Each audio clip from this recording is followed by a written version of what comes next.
Due to the interference of unknown cosmic rays, some plants and animals on Earth have evolved into new organisms, and humans call them phantom beast. Our main character was Li Wengxuan, and he's 18 years old. In order to treat his sister's leg disease, he gave up his studies and his dream of becoming a beastmaster and became a low-level phantom miner instead. While outside, he heard on the large screen that the TV program had invited Ms. Kelly, one of the strongest S-class beastmasters in the world, to explain a topic. That caught Wengxuan's attention. She stated that most of the phantom beasts needed the same attribute type of the ores to evolve, but some of the special phantom beasts also have other means to evolve. The TV host asked her for more information about it. She shared that some special beasts can complete their evolution by absorbing special emotions. Wengxuan didn't finish the show and went on his way. Some of the phantom beasts had taken over the jobs that once belonged to humans, and the humans who can't control the beasts have to do the lowest level of jobs in order to survive. Those are phantom miners. Phantom miners enter the phantom beast secret realm and dig for different attributes of ores in the secret realm. Although the ore used to upgrade the beasts was very valuable, the wages of those phantom miners were very low. And it can't be helped because phantom beasts not only work harder than humans, they are even cuter than humans. Wengxuan passed by a stall whose shop owner was a red fox. He ordered 2 meat buns. Unexpectedly, someone noticed him. The middle-aged man gave him food from the new phantom restaurant. He called this person Uncle Wang and thanked him. But the other people who saw him weren't happy to see him. They think that with his small body, he can barely move a few pieces of ore each time, and in the end, he still gets the same amount of money as them. To them, it was unfair. Wengxuan understood that they're not satisfied, but he hoped that they tone it down a bit. Wang scolded them and told them Wengxuan was still young, and if not for his sister, he would have become a beastmaster long ago. Wengxuan told him that it's true that his physical condition wasn't great, but he promised to work hard and move a few more pieces of ore. Uncle Wang insists that it's those guys who were wrong. Someone arrived while they were quarreling, and the way it goes, it made him think that they were ready to enter the secret realm to mine. The man was in a sleeveless suit, had defined muscles, with shoulder-length dark hair. He checked his watch and asked them if there's anyone who needs to prepare because if not, they would enter the secret realm. His magic swirled around his hand, and his eyes glowed in yellow, and the portal in front of him opened. He started going through it. Then he glanced at others, and they followed him. Wengxuan was determined to move more ore this time, so others won't gossip about him anymore. They asked how they would divide the work, and if the old way would work. They suggested pairing Wang with Wengxuan since he's taking care of him anyways. Wengxuan knew they decided to give Wang a hard time. Wang stopped him and accepted their decision. He apologized to him for causing him trouble. But to Wang, it was nothing. He just encouraged him to work hard. An hour later. Wengxuan was already tired, but he was determined not to hold down Wang no matter how tired he was. Suddenly, they heard someone screaming. They wondered what was going on. They hurried towards the sound. One of the miners reported that the man in the suit killed someone. A wolf had bitten a man and he's dead. The man in the suit was quiet, but he looked at them. Wengxuan and Wang were surprised. One of the miners told this man that this phantom beast had gone crazy since it bit someone to death. They urged him to take care of it quickly and just stop standing there in a daze. Another man yelled to call an ambulance. The man told them not to worry because he will let his nightmare wolf kill them all too. The wolf charges towards them. The wolf attacked them and they screamed for help while the others ran and left. Wengxuan stood there stunned while an idea came on to him. He remembered the interview that he watched when the guest explained that some phantom beasts can evolve into stronger individuals by devouring negative emotions of humans. For example, anger, despair, etc. She warned the public that if they encounter such phantoms in the wild, they had to be extremely careful. Wengxuan instructed them not to run around and gather together. He urged them not to panic, otherwise it will make the nightmare wolf even stronger. The Beastmaster wants them to panic to make the nightmare wolf evolve, so he encourages them not to panic. Everyone stopped while they listened to him say that they can defeat the nightmare wolf. The Beastmaster didn't expect that someone as frail like him would have such a clear mind. He admitted that just as Wengxuan said, the dark attribute nightmare wolf needs to devour the negative emotions from their deaths to evolve. He gave them 2 choices. One is to listen to that brat, unite and fight his nightmare wolf. They would see if they can subdue the nightmare wolf before it kills them, or they kill each other so that the nightmare wolf can absorb enough energy to evolve. The miners looked at each other. Wengxuan knew that they mustn't be misled by him. He needed to find a way to calm everyone down. Otherwise, everyone would kill each other. He noticed something. It was the tattoo on the man's biceps. It was the tattoo of the Phantom Beast criminal organization called Shadow Hunters, which makes the man a criminal. The Beastmaster gave them 5 seconds to think. He started the countdown. Wang Xuan yelled at them to calm down and not believe the Beastmaster because he wasn't a good person at all. But before he could finish what he's saying, he felt a pang of pain. He coughed up blood. Then he glared at them. To his surprise, it was Wang who hit him. He asked him why. Wang trembled as he explained that he didn't want to die. He told him that he took care of him before, so he should at least die for him, especially when he had a wife and kids at home while Wang Xuan had nothing. He screamed how he doesn't want to fight a nightmare wolf because there was no way a human could defeat a phantom beast. So, he just wanted him to die for him and his family. Wang Xuan cursed at him. He was about to punch him until he saw something on his peripherals. Another miner had hit him with a pickaxe. He fell on the ground. Our boy called them bastards, but those miners towered over him, while the others fought each other. The Beastmaster was glad. He encouraged his nightmare wolf to quickly absorb the emotions and evolve. It was pure chaos. The Beastmaster didn't expect that the energy it generated from killing each other would be more than what he generated from doing the killing. He was truly pleased. A few minutes later, some miners were left exhausted while the others were dead. Wang thought they had already survived. One miner looked at Wang Xuan's corpse and asked what they should do. He looked at Wang Xuan's face and stayed silent. Then he kicked him towards the water, and he replied that they would just tell others that they encountered a mining accident. They planned and aligned their statements before they left the cave. Meanwhile, Wang Xuan was sinking on the bottom of the water, barely conscious, and he's worried about Xiao Yan if he dies because nobody would take care of her. She expects him to go home that day, and because of that, he wanted to live. He also wanted to get revenge on that bastard Wang Jianguo and the Beastmaster. He was filled with betrayal, hate, and anger. It was such a strong desire for revenge that someone thinks he can be put to good use. Unexpectedly, a phantom beast entrusts its power to him, with the hope that he will be the one to bring total destruction to the world that enslaves them. Black mist was absorbed on his body. There was a small ripple in the water until the hand shot up. Our MC was back and he was gasping for air, his brows furrowed. When he saw that the bastards were gone, he got out of the water together with a pink cat creature. He coughed up afterwards. When he came to his senses, he realized that the wound was gone. When he saw the creature in front of him, he wondered if that unconscious strawberry cat was the one who saved him. But as far as he knows, strawberry cats don't have any healing abilities. Suddenly, a screen appeared in front of him. It looked like a game interface, and it notified him that the beast evolution system had been activated. He was given a mission to sign a phantom beast contract with the strawberry cat. He was to read that because it could mean that he can become a beast master, and he needed to be one so he could take revenge on those bastards. He glanced at the strawberry cat. He had no idea why the strawberry cat appeared, but since it's there, he took the chance to make it his phantom beast. When he touched it, it groaned. He didn't expect it to be awake. It jumped away when it saw him. It assumed a martial arts pose, while meowing like it was copying Foshan Ip Man.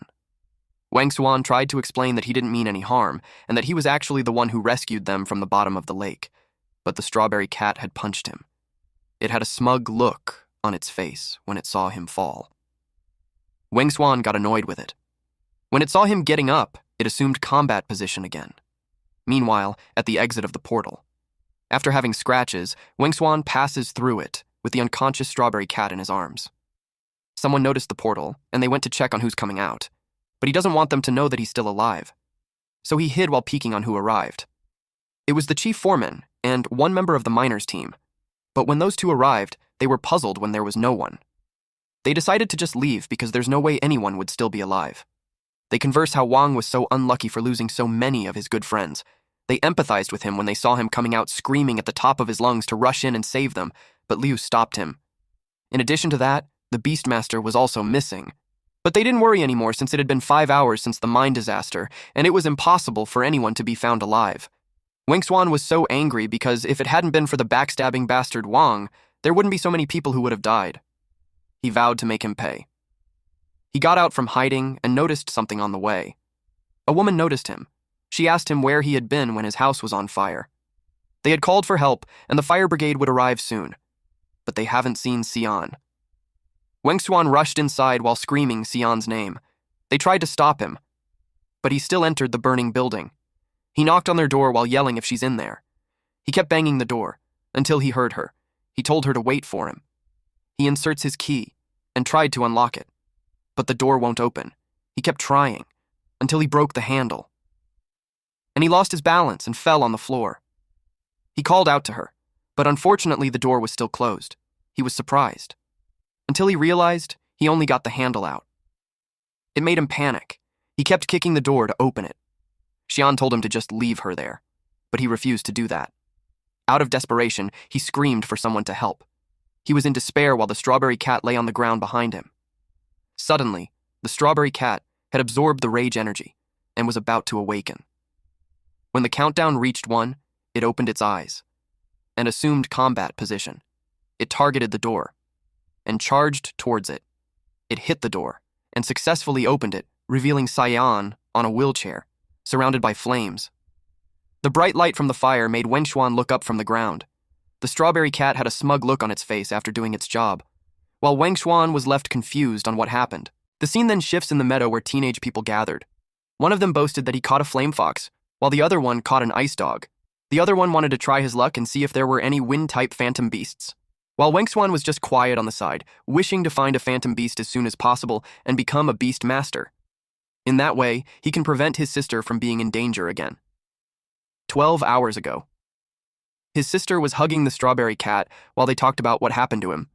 She suggested calling the police, but he refused because he finds it easier to deal with that bastard Wang by himself. But once Wang finds out that he's still alive, he knows for sure that he will come again and kill him. He promised that he won't put her in any danger again. Those people noticed him and mocked him for signing a contract with a strawberry cat. They think it was dumb that he used the only 2 contract slots available for junior beasts masters on a strawberry cat. But Wengshuan didn't mind them because he was puzzled as to why those people's phantom beasts were weak. For example, the fire-horned bull attributes fire, which will evolve to a flame bull. It was at level 10 out of 15, strength at 45 out of 60, agility 18 out of 40, intelligence at 22 out of 40, and it has a strong attribute with fire, but weak with ice. There was also an ice dog whose next evolution was the ice hound.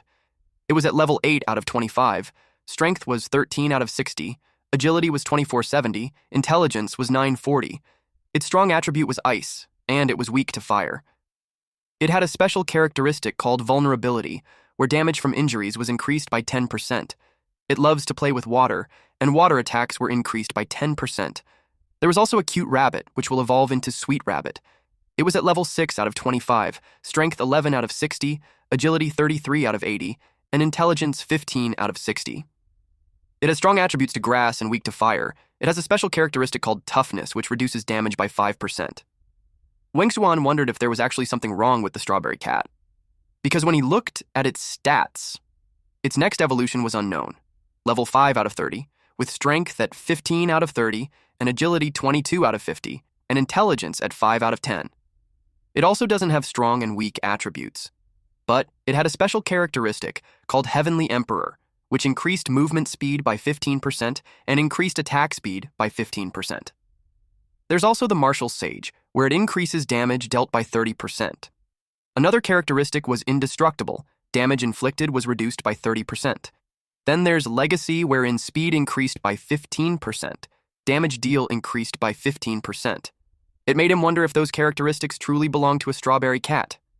Suddenly, someone came out running while seeking help because of a level 2 phantom beast in the forest. They asked him if he's sure because the first was the habitat of the lowest level phantom beasts, so there shouldn't be a level 2. Some of them took the chance to catch this second-level phantom beast to be above other junior beastmasters. They asked what the phantom beast was. The blonde guy replied that it was so fast that he only caught a glimpse of its afterimage. He thinks it was a level 2 lightning cat. They were surprised to hear that. Everyone moved out to catch it. Wengshuan didn't want to get involved. He doesn't want to experience the same event with Wang again.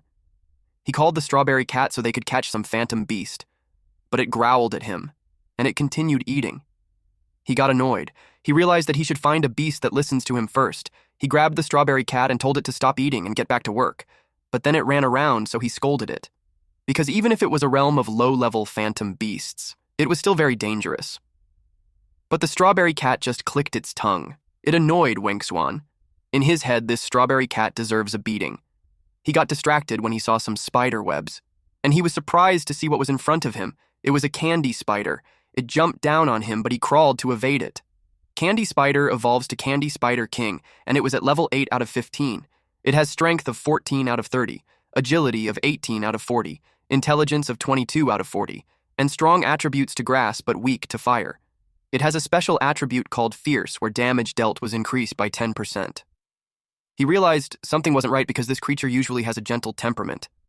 He wondered what provoked it. He thought that maybe he bumped into something on his way there, but when he saw the strawberry cat, it was mocking the Candy Spider. He realized that it was the culprit. The Candy Spider hissed loudly while the strawberry cat continued to taunt it. It charged at them. The strawberry cat attacked too. Wingswan thinks that the cat was silly for thinking that it could take on a level 8 Candy Spider when it's only at level 5. The spider spits out the web and wrapped the cat in it. Wingswan learned the hard way on why no beast tamers want a strawberry cat. The Candy Spider pulled the cat towards it until Wingswan grabbed the cat and bolted. He ran as fast as he could, but the Candy Spider follows closely. It spat out spider webs. And Wingshuan jumped high and spread his legs so as not to get caught up in it. But he thought something was weird. He actually jumped at the edge of a cliff. He screamed out loud while they were falling. The Candy Spider reached the edge and hissed loudly until it was attacked with water. It was surprised, but it wasn't able to do anything because it froze. A blonde guy with curly hair stepped forward. He walked towards the edge and looked down. A few moments later, Wenxuan crashed on the riverside. He thought he would have died, but he was out of it with just being sore. He heard a loud meow sound and found that he was sitting on the strawberry cat. He immediately took it out and checked if it was okay. He noticed his surroundings and identified that they must have fallen to the bottom of the valley in the forest of the west slope. It was already dusk. The strawberry cat hit a sheep. The sheep me was supposed to be a very docile beast ghost, but all of the creatures he had seen today were so aggressive. He wondered if those creatures really deserved it, but when he looked at the strawberry cat, even him felt like punching it. Then he realized something. The sheep me was already unconscious, but it was still in a state of rage. He knew it wasn't right, so he thinks the problem wasn't with the ghost beasts, but something was wrong in the valley. He knew he had to get out of there before the strawberry cat got into trouble too. He ordered it to follow him to the exit so they could get out of there fast, but it ignored him and turned the other way. The cat's attitude made him wonder if it was just affected. Then it started to walk away. He yelled at it to listen to him since the place was dangerous. A cabin was visible nearby. Our MC was surprised to find out that there were human structures in there. He asked the strawberry cat if it brought him there on purpose. But he noticed something. He wondered what the red smoke was. Suddenly, there was a loud sound. He wondered what that terrifying sound was. The strawberry cat made a noise, and he understood that it wanted him to go inside. He agreed to it, but not without picking up a stick to serve as a weapon. They opened the door. He covered his mouth because of the unbearable stench. His eyes widened at what he saw. There were cages inside. A groaning sound caught his attention. It was a poor, extreme ice dog. He wondered how it ended up so badly injured. He asked if the strawberry cat could break the lock. It punched the cage. Seeing that it followed his order, he was glad that it was finally being useful. He pets the ice dog and asks if it can move. He questioned who in their right mind would do something so cruel. He checked the stats of the ice dog, and it was in excruciating pain from being severely injured, bleeding, and poisoned. Its attribute was ice. It couldn't evolve, and its basic stats showed level 11 out of 30, strength 9 out of 30 meters, agility 12 out of 30, intelligence 1140. It was strong against ice and weak against fire. He only had the most basic healing potion, but he hoped that it works. The ice dog got spooked, and he assured it that he was just there to help. He made it drink the potion. After that, he looked around and saw that every single phantom beast there was brutally tortured. He realized that someone must have been doing horrible experiments. He thought about the evil organization. Unexpectedly, the ice dog tugged at his pants. He was relieved to see that it could finally stand up. He realized that he wanted to take him somewhere. It led them outside, to the basement door. He opened the door and was welcomed with a stronger stench. It looked like it was an experimentation lab. They descended the staircase. He looked around wondering if they would build a separate underground facility. He thought something special was in there. A large red eye saw them, and sharp teeth appeared. It tried to attack the strawberry cat, but fortunately, Wengxuan saw it and was able to grab the cat. He looked back to see what it was. It was a drooling, bloodthirsty hound. And right at that moment, our boy knew that he's in real trouble. Wengxuan was surprised to see a second-phase ghost beast, a bloodthirsty hound. The bloodthirsty hound is furious, severely injured, bleeding, and poisoned. It has a fire attribute, and its next evolution was an explosive dog. It was at level 32 out of 55, with strength of 52 out of 80, agility 38 out of 60, intelligence 15 out of 40, and it was strong against fire and weak against ice. It was a rare attribute called brutality, which increases damage dealt by 5%, but also damage taken by 10%. Another rare attribute was bloodthirst, which converts 5% of damage dealt into its own life. Then he noticed something. He saw a guy chained up there. The ice dog leapt towards it. Wengxuan panicked because it was dangerous. The bloodthirsty hound growled, but the ice dog kissed it. Wengxuan couldn't believe it. Then the ice dog looked at him and started barking. He thinks it was calling him. He told it that if it didn't attack, they would come closer. The ice dog related that to the bloodthirsty hound. He approached it and saw some books on the table. It was an experiment log. The log of the day one of the experiment was there.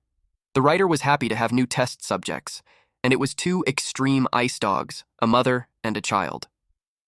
On the 9th day of the experimenter forced the largest extreme ice dog to devour the corpses of other phantom beasts to see its transformation. On day 15, the subject became difficult to handle. Its will was so strong that it was disgusting. But after beating its pup in front of her, he finally made her enraged. On day 20 of the experimenter was in disbelief that the pup still hasn't died. But it was perfect because he would be able to see the mother evolve into a bloodthirsty hound and then force it to devour its own son. He's expecting that it will trigger an unexpected change in it. The situation made Wengxuan furious. He had no idea what kind of monster would do something like that. He assured the bloodthirsty hound that he'll get it out of there. He ordered the strawberry cat to break the chain while he took off the collar. The strawberry cat got a hammer and was ready to obey. It hammered the chain with force, while Wengxuan couldn't believe that it really followed him, but he didn't pay much attention to it since the priority was to get the bloodthirsty hound out. He tried to unscrew the collar, but it was difficult. Eventually, he succeeded. He stated that if it weren't for his years of working in mines, he wouldn't have had the endurance to do that. Both him and the strawberry cat looked exhausted. The ice dog clung on to him. He assured it that he just took a short break and will go back to rescuing its mother. There was only one chain left. But suddenly the bloodthirsty hound attacked him. That caught him off guard. Then he heard human voices. He decided to hide with the strawberry cat first. Then he instructed the bloodthirsty hound to roll the chain on its body so the humans won't suspect anything. A man was pushed down the staircase. The man begged not to be killed in exchange for not saying anything. Wengxuan recognized that it was the phantom beast tamer that they found at the entrance of the secret forest. It made him curious how he ended up there. The man trembled in fear. The blonde had the ice dog in its hand, while telling him to calm down, because he only tortures phantom beasts. He remembered that it was the blonde guy who said that there were second-phase phantom beasts. It made him conclude that the lab belongs to him. The blonde man asked him if he didn't even wonder why the extreme ice dog, who was normally docile, attacked him. The scared man asked if he did something with it. He revealed that he spread a large amount of blood rose pollen in the forest. It caused the phantom beasts of the secret forest to enter a state of rage and kill each other. Wengxuan remembered the red smoke floating outside. Then, the blonde man pointed a small crossbow at the scared man and told him to die in peace. The scared man kept begging and reasoned that if he doesn't come back, the police will come back to investigate. He was terrified. The blonde man wasn't worried about it, though, because in the secret region, the death of a beast tamer was so common that nobody cares about it. He stated that they will be perfect food for his phantom beasts. It was insane. Wengxuan knew he needed to find help. He whispered at the bloodthirsty hound that he will get her son out of there and come back with reinforcements. But in the meantime, he needs it to distract the guy. So it started growling. The blonde guy told it to stop, especially when he just bought it food. But it continued to do so. He noticed how it was energetic and assumed that it was because he's killing people in front of it. Meanwhile, Wengxuan tries to sneak out, but to his surprise, something blocked their path. He wondered how the wall appeared out of nowhere. He saw a flying phantom beast and realized that there was a guard. It was a second-phase ice-type phantom beast, an ice demonic flower. The blonde man was pleased to have caught the intruder. Wang Zuan was taken aback. The man ordered the ice demonic flower to freeze their legs, and it did so. Wang Zuan was stuck. Then the blonde man shoots his small crossbow. Wang Zuan hugged the ice dog tightly to protect it while bracing for the attack, but something broke the arrow. He was puzzled when it didn't reach him. It was the bloodthirsty hound. It growled at the blonde man. The blonde man was puzzled on how it was able to escape. He thought of the collar being removed. He got angry and yelled that the rabid dog would kill them all. Wang Zuan replied that it's not certain. He told the bloodthirsty hound that his chance for revenge had come. It growled loudly. The blonde man ordered the ice demonic flower to stop him. It tried to bite him, but he ran as fast as he could. While that happens, Wang Zuan noticed that the ice was fading along with the consciousness of the ice demonic flower. The blonde man lets out the other phantom beasts to finish off the rabid dog. They all came out, but before they could attack, the bloodthirsty hound had already hit them. It bit them. Upon seeing that, the other phantom beasts got scared, but the blonde man pressured them to attack it, otherwise they'll be dead. The snake and cat-like phantom beasts were forced to attack. They bit different parts of the bloodthirsty hound, while the blonde man ran away. But Wang Zuan and the strawberry cat blocked his way. The strawberry cat meowed fiercely, and then it punched the man on his back. The man fell and saw its smug look on its face that screams that he should be scared of it. Wang Zuan told him that he shouldn't expect to get away after doing something like that. The blonde man backed up on the wall while explaining that he's not going to run. He comes close to a switch. Wang Zuan saw him and yelled at the strawberry cat to stop him, but the blonde man told them that he's an idiot and should be the one running. At the same time, this villain was able to press a button that was intended for these situations. It released the red smoke. The ice dog's eyes turned red. Wang Zuan got alarmed because it will make all the phantom beasts go into a frenzy. The bloodthirsty hound and its opponents also got affected.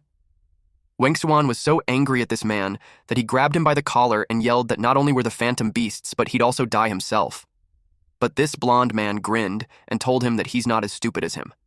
A cage fell on him, separating him from Wang Zuan, which makes him confident that the only ones that would die would be them. Wang Zuan glanced at the bloodthirsty hound. He got worried because it was already unstable, and with the smoke, it entered a state of frenzy. It ate the cat-like creature that attacked it. He witnessed that, and his instincts told him to run out of there before the strawberry cat and ice dog loses control too. He's almost at the staircase, but suddenly his feet froze. He didn't expect that the ice demonic flower was still alive. The bloodthirsty hound went wild. Wang Zuan could only brace himself for the incoming attack. The ice dog barked gently. It caught the attention of the bloodthirsty hound. It attacked the ice on Wang Zuan's feet. Wang Zuan thinks that it recognized its son, even after inhaling so much pollen. The strawberry cat leapt from Wang Zuan's arms. It made a cute combat pose while in mid-air. Then it released a powerful attack called Absolute Void God of War Meow Meow Fist. It reached the other parts of the lab and created a loud explosion. The attack even went through the roof, and it left a thick smoke. The blonde man trembled in fear, while also in disbelief. Wang Zuan approaches him while telling him that he was next. The blonde man trembled in fear while he admitted that he was wrong. He begged for forgiveness and promised that he won't do it again. In addition to that, he offered to give him all his phantom beasts if he could just let him go. Wang Zuan pointed out how those beast tamers and phantom beasts begged for their lives too, and he answered them that way. It made the man panicked and reasoned with him that if he got killed, there was no way for Yuan to escape either, and he would be caught and locked in prison. He was right about that, but he reminded him that in dangerous territory, it's normal for 1 or 2 beast tamers to die. It made the man annoyed. He yelled out loud. But before he could finish what he's saying, Wang Zuan ordered the bloodthirsty hound to attack. He screamed out loud as he was getting attacked while Wang Zuan left him there. Wang Zuan told the strawberry cat that they could be leaving. To his surprise, the bloodthirsty hound tugged at his shirt. He asked what it was. Then he saw the ice dog with it. He asked if the bloodthirsty hound wanted him to take care of its son. When he checked the status, this bloodthirsty hound was already at the brink of death and there was no healing method available. Wang Zuan accepted the request and promised that he will take care of it until it grows up. The bloodthirsty hound watches them leave with a sad expression on its face, until it fell down and reached the end of its life. The next day, Wang Zuan exited the gate with the ice dog in his arms. He's wondering how he could form a contract with those two phantom beasts. He tried every method he found online, and none of them worked. But upon seeing the expression of the ice dog, he decided to think about that next time because the ice dog was already exhausted. He checked its evolution materials. It required 3 ice crystals, 10 frost herbs, and 1 evolution crystal. It wasn't too hard for him to get those materials for evolution, but he noticed that his cat was weird. Its materials for evolving were 99 crystals, 99 fire cloud crystal, 99 lightning crystal, plus 1 evolution crystal. He assumed that it was just some kind of visual bug. He laid the ice dog on a tree trunk to let it rest. The strawberry cat rested on the side too. He was relieved that the ice dog only needs 1 crystal. The conversation of other people nearby caught his attention. They talked about how there had been many deaths in the mine lately. The other person replied that it wasn't unusual, and even in the secret territories, a bunch of beast tamers die. Hearing about the mine, Wengshuan thought of his experience. He asked those men to tell him in detail what was happening. Those men narrated to him that, inside the mine, a wolf ran amok. It chased people and killed them. And this was ordered by a certain person. It was the same beast tamer that Wengshuan went inside the mine with. The man was pleased that he didn't kill a certain miner because that person was such an obedient dog. He was talking about Wang. Wang served him faithfully. He had helped the beast tamer kill more than 10 miners already, and because of that, his nightmare wolf was about to evolve again. He stated that it's the least that he can do. Then, the beast tamer gave him a phantom beast as his reward for his performance. Wang was happy. It was his chance to become a beast tamer too. The beast tamer supported him on that and assured him that the organization never mistreats those who contribute. Wang bowed and thanked him. After that, the beast tamer ordered him to take care of the miner's body, and in the coming days they would bring in more people. And the next day, in the forest mine, Wang noticed a man in a hoodie. He approached him. Without even turning to him, Wengshuan could tell it was Wang. Wang noticed that his clothes were new. He introduced himself as the foreman of the mining team and told him to work hard. Wengshuan acknowledged him. Suddenly, someone called them. The woman with pigtails scolded Wengshuan for being disrespectful to leader Wang. Wengshuan asked who she was. She told him that her name was Chen Li. She announced that she's going to the mine with him. Deep inside, Wengshuan thinks she's crazy, and he finds it strange that the mining crew hires kids. Wengshuan replied that miners aren't allowed to go down the mine.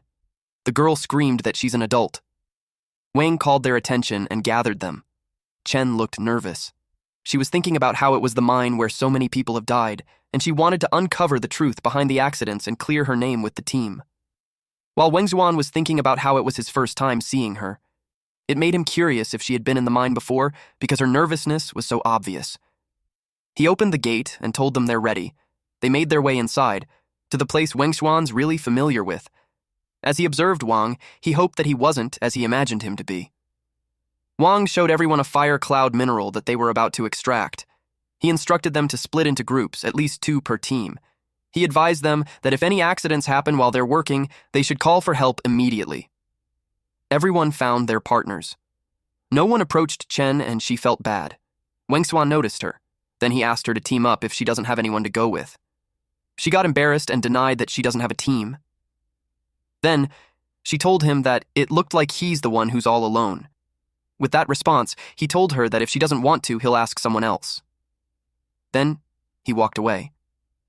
But she tugged at his shirt and told her that since he looked pathetic, she'll help him as long as he doesn't make her look bad. He glanced at her and asked if it was her first time in the mine. She admitted yes, but assured him that she's physically powerful. He clarified that he didn't say that it was because of that. He just wanted to warn her not to get too close to Wang. She asked him if he knew something. He dismissed it as a simple piece of advice, and it was up to her to follow it or not. Later on, she placed a crystal on a wagon. She was exhausted more than she could imagine. Wengshuan told her that she already worked hard and suggested that she rest, but they were all surprised when they heard a loud scream. She wondered what happened while Wengshuan expected this to happen. They ran as fast as they could, and was surprised at what they saw. It was an enormous mineral crystal. Everyone got excited. They all thought they're going to be rich. One of them yelled that he's going to keep the biggest share when they split the money. They celebrated and he promised to treat everyone once they're done. But deep inside, Wang thinks that the stones are his.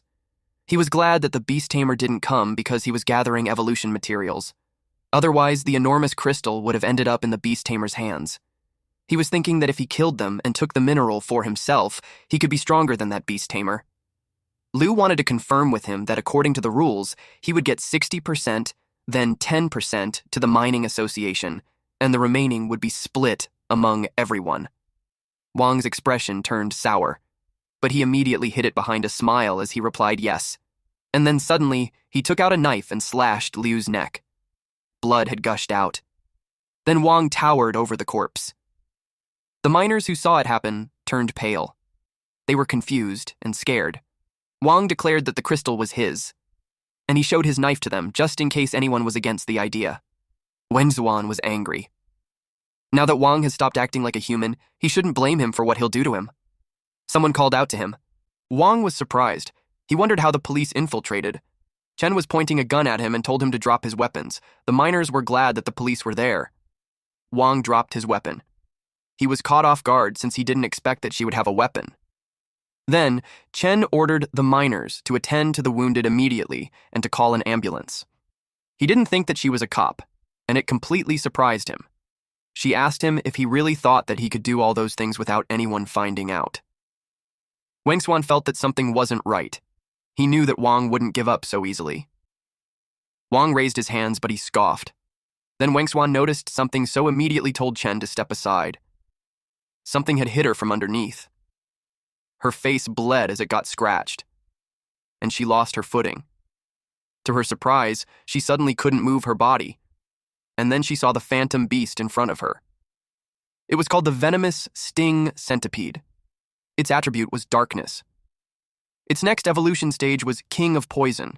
It was at level 3 out of 25, with strength of 15 out of 60, agility 12 out of 70, intelligence 18 out of 60, and it was strong against darkness and weak against light.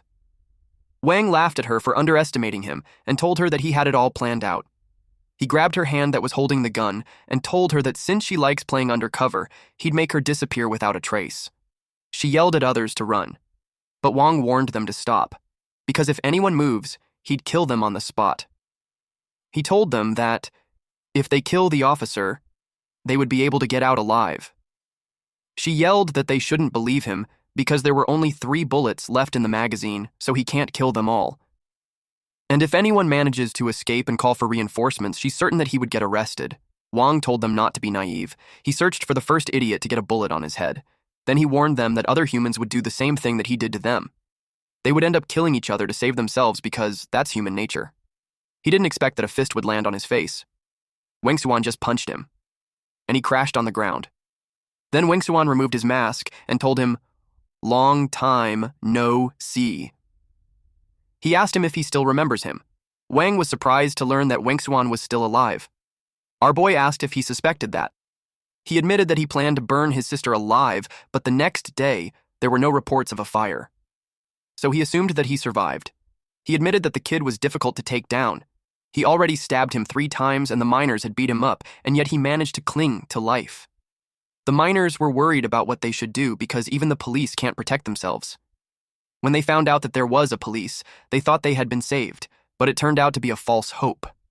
Wang reminded them that they just have to kill the police and Wangsuan, and they would be able to make it out alive. They realized that he's forcing them to become his accomplice. Wang emphasized that when they're all at the same boat, there would be no reason for him to kill them.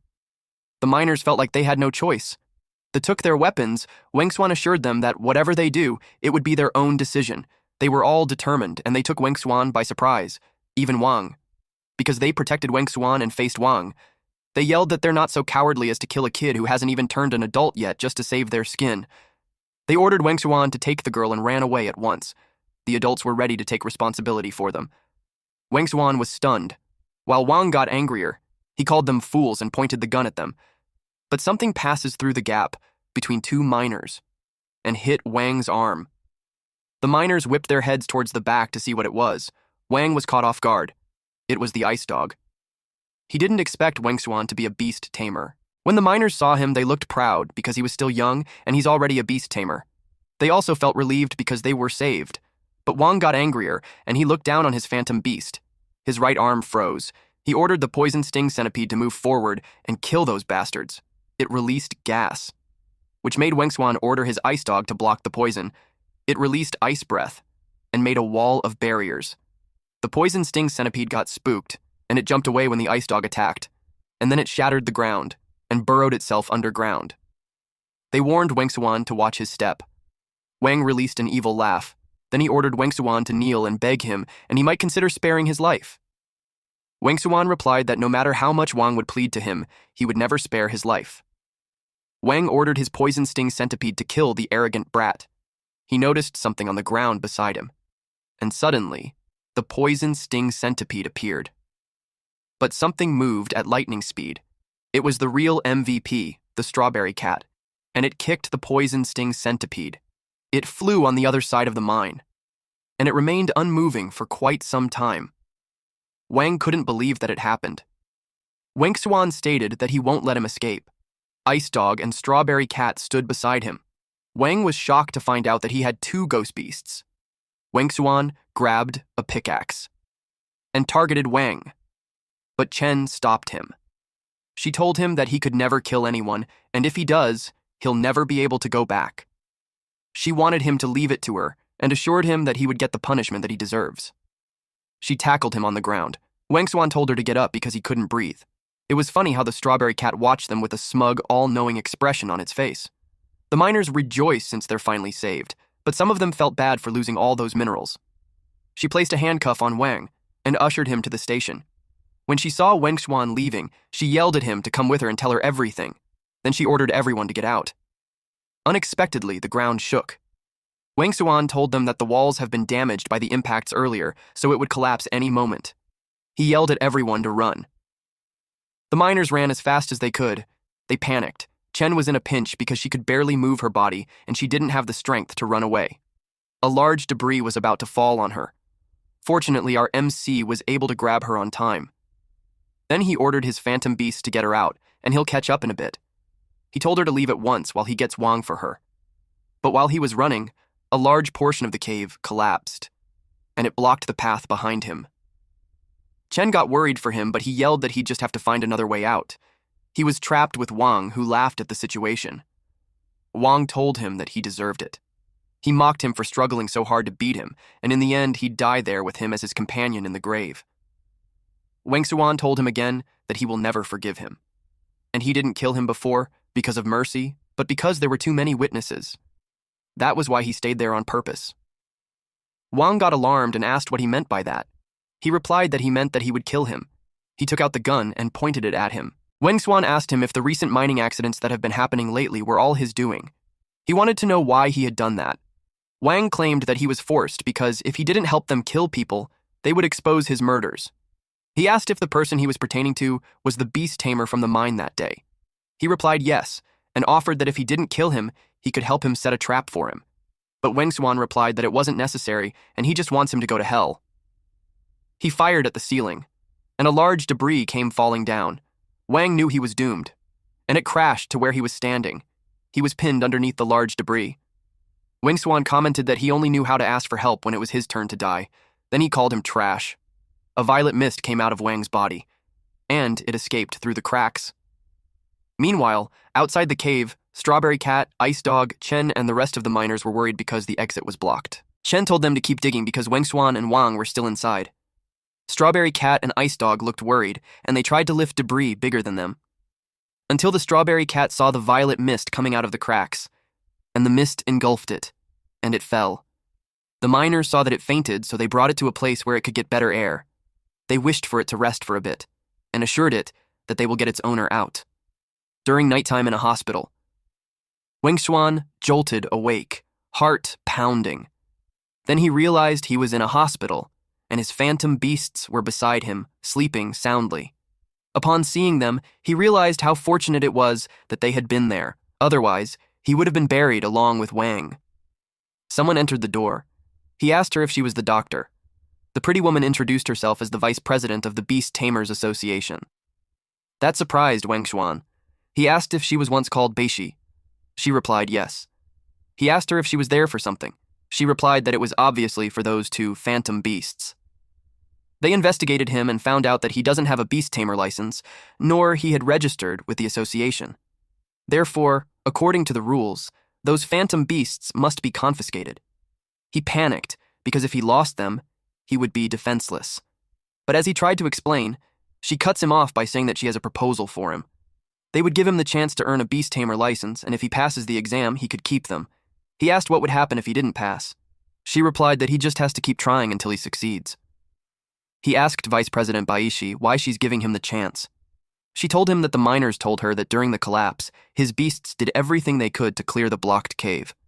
He didn't understand, so he asked, "And?" Then she expressed that those beasts were unusual.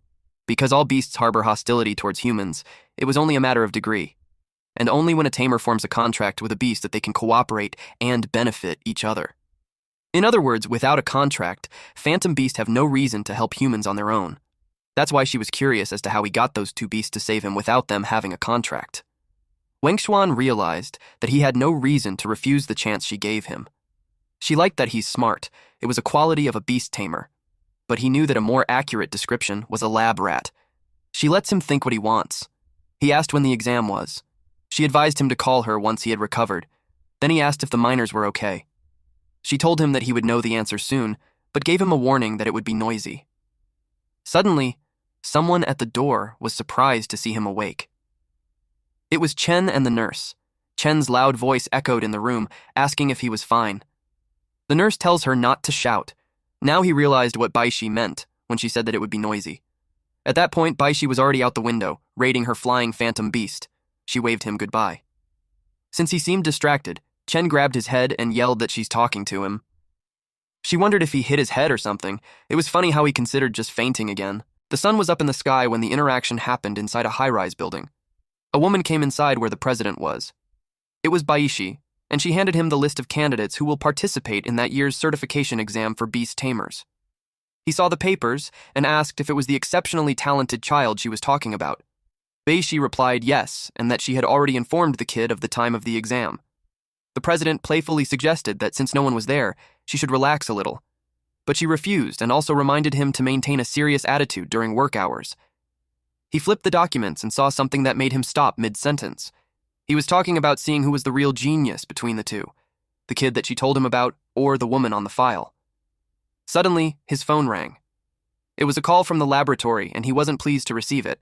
The person on the other line asked if he had any news on the whereabouts of the experimental subject. He replied no, and reiterated that he'd call them once he had news. He knew that they would eventually find him. Baishi asked him if he needed help searching for the runaway experimental subject. He replied that it won't be necessary, because he wanted that kind of dangerous problem all left to him. Meanwhile, outside the building, people have gathered. They hoped that they would pass. Wenzhuan arrived too. Suddenly, two men called out to him. It was Lao Gao and Lao Liu. They were happy to see each other. They looked close based on how playful they were at each other. Gao asked him where he went after his graduation. They called his house, and his sister said that he was working at the mine. Liu reminded him that the three of them promised to become beast tamers together. He thought that Wengshuan had given up on his dream. Wengshuan shared that something came up, and he suddenly needed money. Liu replied that he understood that he didn't want to bother others, but he was going too far, so it made him think that they were strangers to him. Wengshuan clarified that it wasn't like that and the situation was a bit complicated. Then they saw the strawberry cat and extreme ice dog. They asked if it was his and if he's already a beast tamer. His answer was both no and yes. Gao wanted to clarify what he meant when those two were always with him. He replied yes, but admitted that for some reason he couldn't form a contract with the cat. They doubted if that was really possible. Liu suggested that it could be because he bought low-quality materials or a dishonest merchant sold him something defective. He knew that it wouldn't be the case, given that his bank account barely has anything on it. While they were conversing, an announcement was made. The Beast Tamer certification exam was about to start, and all candidates were instructed to enter the venue in an orderly manner with their admission card. Liu and Gao were hyped up. Once they were in the classroom, the examiner informed them that the exam consists of 3 tests. The first was the basic knowledge test, wherein she will present several magical beasts, and they must write everything they know about them. The more detailed the report, the higher their score would be. The second was the contract test, where they can use their own beast or purchase one in there to try to form a contract. If they succeed, they pass. And the last test was the combat test, in which they will control their beasts and battle other participants. Those who win 3 matches pass. Those who pass all 3 tests will receive their beginner-level beast tamer certification and enjoy certain privileges. And they began the exam. The boxes were lowered down, and the phantom beasts appeared.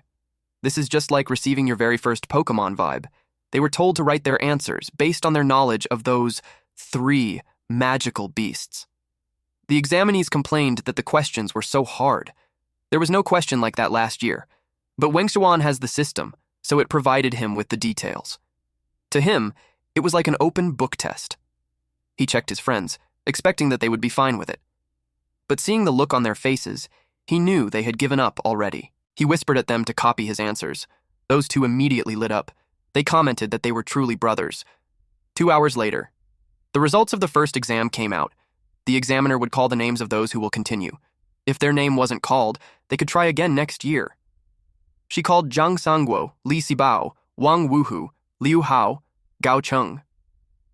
Gao and Liu celebrated that they passed. They believed that Wengshuan would too. They joked that they could become his adoptive children. Other students who passed were Lista, Yin Yipei, Ofisa, Kaluo, Lao Danya, Hualue. Wengshuan was confused why he wasn't called. The 2 men behind him were puzzled too, because they made it so there was no way for Wengshuan not to pass. He got worried if there's a problem in the system, especially when Lao Gao and Lao Liu passed.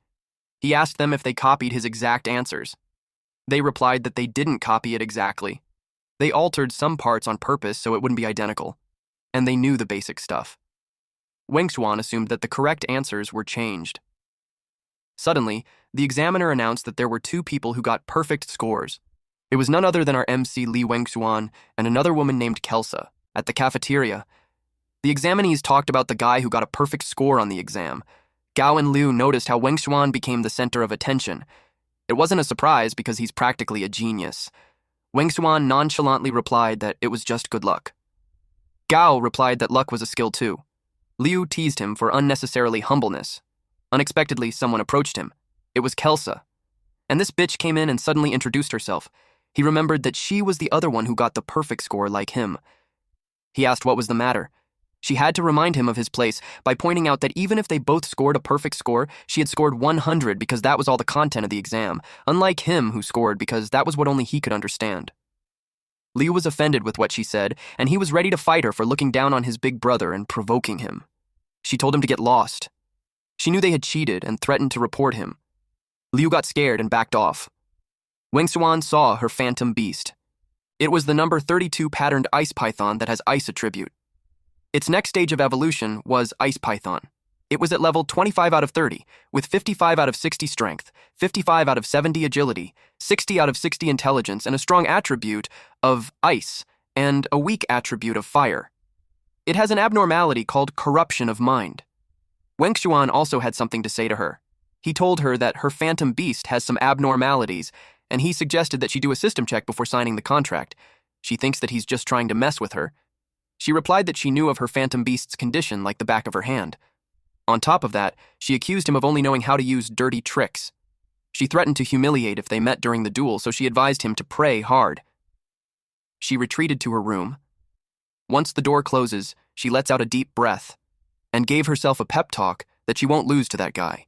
She named her phantom beast Jennifer and pets her while telling her that they should do their best. She didn't notice the difference in Jennifer's eyes. That afternoon, the second part of the test started. The examiner announced that Jiang San and the Popo Rat contract signing was successful. The guy was so happy. Gao commented that the second exam was practically a bonus round. Liu agreed because no idiot would bring a phantom beast that doesn't listen to them, but Wengshuan actually faced that dilemma. He glanced at the strawberry cat and wished that they wouldn't screw up.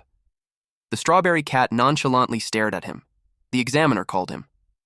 Gao and Liu cheered for him while they walked to the front. They stopped in front of the examiner.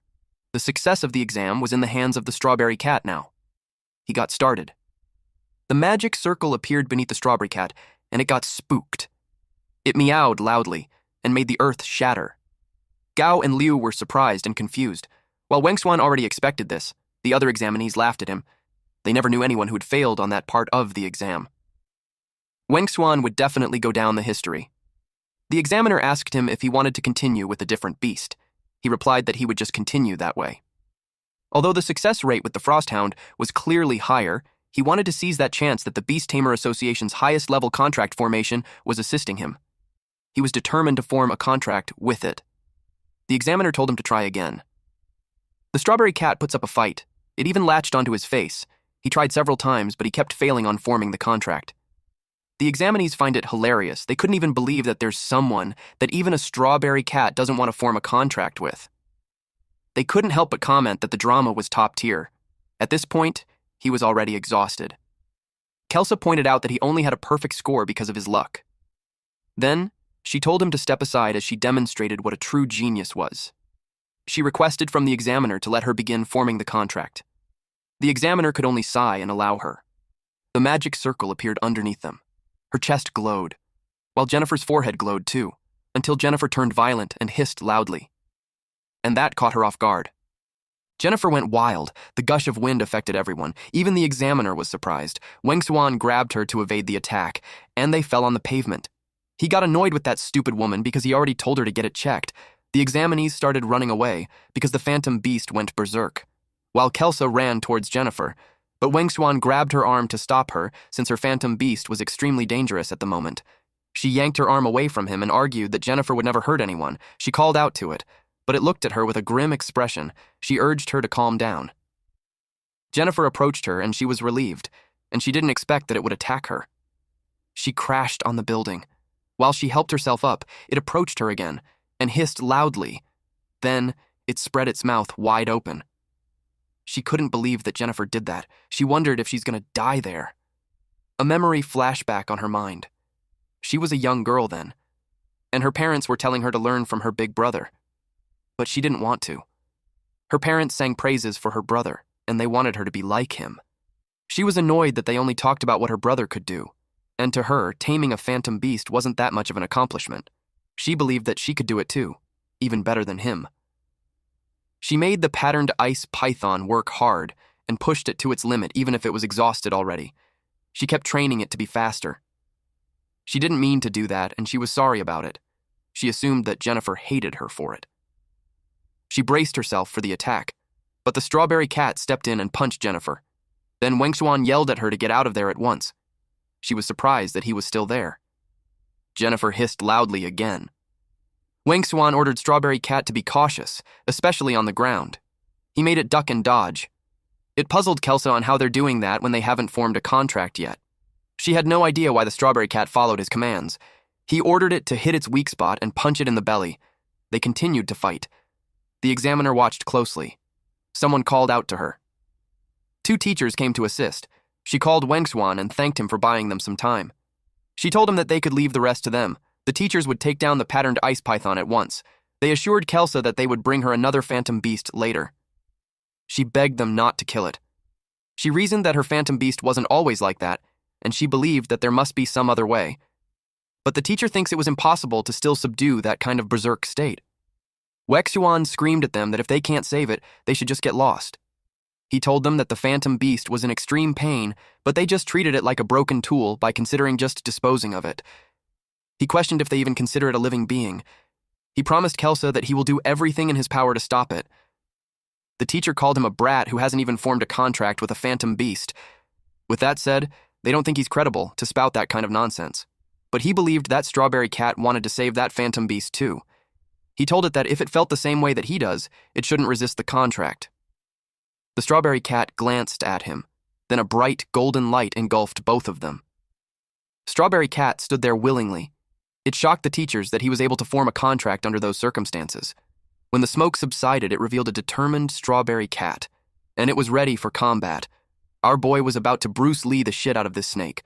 The patterned ice python attacked it, but the Strawberry Cat counterattacked with a powerful punch. Inside the office, Baishi asked what exactly happened. The teacher explained that Kelson's phantom beast went berserk during the contract signing. The specific details were in the report, but the cause was still under investigation. She then asked how it was handled in the end. He replied that it was Wengxuan who was behind him, that commanded his phantom beast to defeat the berserk patterned ice python. She also asked if Kelsa was okay, and he replied yes. She wondered why Kelsa's phantom beast suddenly went berserk. She considered it to have connection with the escaped phantom beast. He told the man he could leave but not Wengsuan since she still needs to talk to him. The man understood. In his head, since the kid had a chance to talk with the vice president, he had a promising future. And if he had known that, he wouldn't have offended him. The vice president called Wengsuan and approached him. She admitted that he manages to surprise her every time. Given the abilities he displayed during the exam, she deemed that giving him a junior beast tamer certificate seems a bit too low. He replied that he was just lucky, but she told him that there's no need to be humble. She knew that staying calm and resolving difficulties in that kind of sudden chaotic situation wasn't something achievable through mere luck. She planned to give him the highest qualification certificate that she can grant with her authority. And to go further, he'll have to take the exam somewhere else. This had surprised him. His eyes sparkled upon receiving the certificate. She believed that, with his abilities, it won't be long before he can consider taking the senior beast tamer exam. And now that he's an official beast tamer, she had an important mission for him. Meanwhile, in a different building, items were being smashed. Men smashed everything on the place so that there won't be any clues. They were in a pinch, since Kelsa's phantom beast didn't die. Had they known, they would have used poison instead. The man also wondered who exactly the Strawberry Cat's beast tamer was. He was impressed that it was able to subdue a rampaging patterned ice python. Had he knew earlier, he wouldn't have gotten involved in that mess. One of his men reported to him that everything that could be smashed had been smashed. They retreated after that. But someone called out to them and told them that they shouldn't be in a hurry to leave. They didn't notice that he had been able to sneak in. They asked who the guy was. One of them ordered not to spend more time talking to him. He pointed his gun at him while yelling that they wouldn't leave any survivors. They fired at him, but the man just stood there. To their surprise, the bullet was just deflected. It made them question if he's truly a human. One of them charged at him using a metal pipe instead. The man moved and grabbed the metal pipe. Then he whispered that they got the wrong answer. He called his phantom beast and made it attack the man. The others got terrified when they saw that he has a shadow phantom type beast. They kneeled in front of him and begged him to spare them. They promised to obey him. He interrogated them on who gave the orders. But the man was hesitant to answer, because if he did, he'd definitely be killed. The man adjusted his gloves while saying that they all will be killed anyway, so he won't force them. They thanked him. But he revealed that he's good at getting answers from dead people. He called his phantom beast Burrita to get started. Burrita answered with a loud roar. They all got scared and decided to talk instead. But they weren't spared. They screamed until they died, and it left the man standing in front of their corpses. He placed his hand on the head of one man to check his memories. He closed his eyes, and he saw a phantom beast about to escape. Then there was a man arguing with everyone else. And the last memory showed someone ordering them to cause trouble during the beast tamer exam. It was a blonde man. With that, he found the culprit. Meanwhile, back in the office, Wengsuan told the vice president that the mission was a bit too difficult for him. She assured him that since he already reached the intermediate level beast tamer rank, it's time to tell him some things only intermediate beast tamers can know. He got curious about it. She revealed that in the past, everyone dreamed of becoming rich, but in the current world, everyone dreamt of being a beast tamer. She asked if he knew the reason why. He replied that it's because beast tamers have both status and phantom beasts, which made them very cool. His superficial answer wasn't exactly right. She told him that it was because becoming an intermediate-level beast tamer means the rules of the old world no longer apply to him. For example, no matter how strong a human is, they can't withstand a bullet, obviously. Wengsuan asked if it's possible for intermediate beast tamers to withstand bullets.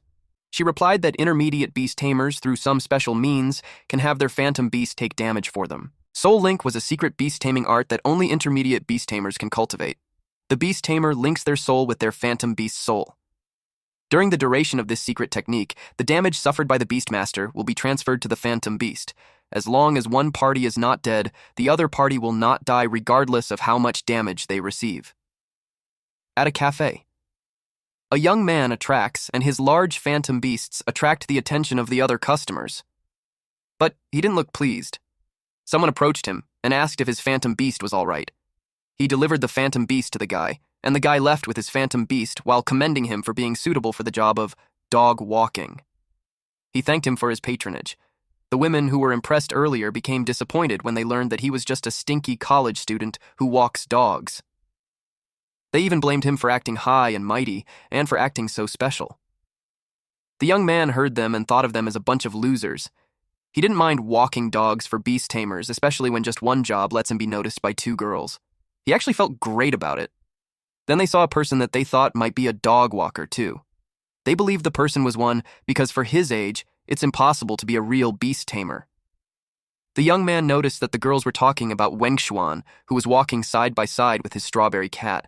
The young man's face turned sour, and in his head, that guy couldn't be one of them. He thinks that a top student from a first-rate university like him couldn't even pass the beast tamer exam, and if that kind of guy actually was a beast tamer, he'd eat his shit. Wengshuan found a place to sit for a while. The young man approached him and asked him how much he was paid per walk. Wengshuan was confused because he asked about walking a dog when he obviously had a cat with him. The young man became arrogant when Wengshuan didn't understand. He called him a newbie.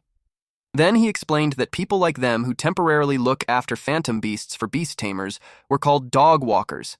Wengshuan thought he was offering his service and replied that he doesn't need it and will just find him later when needed. The young man was annoyed that he was acting like a real beast tamer.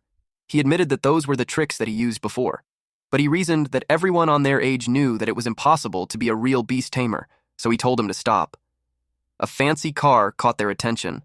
It was Baishi. She apologized for keeping him waiting.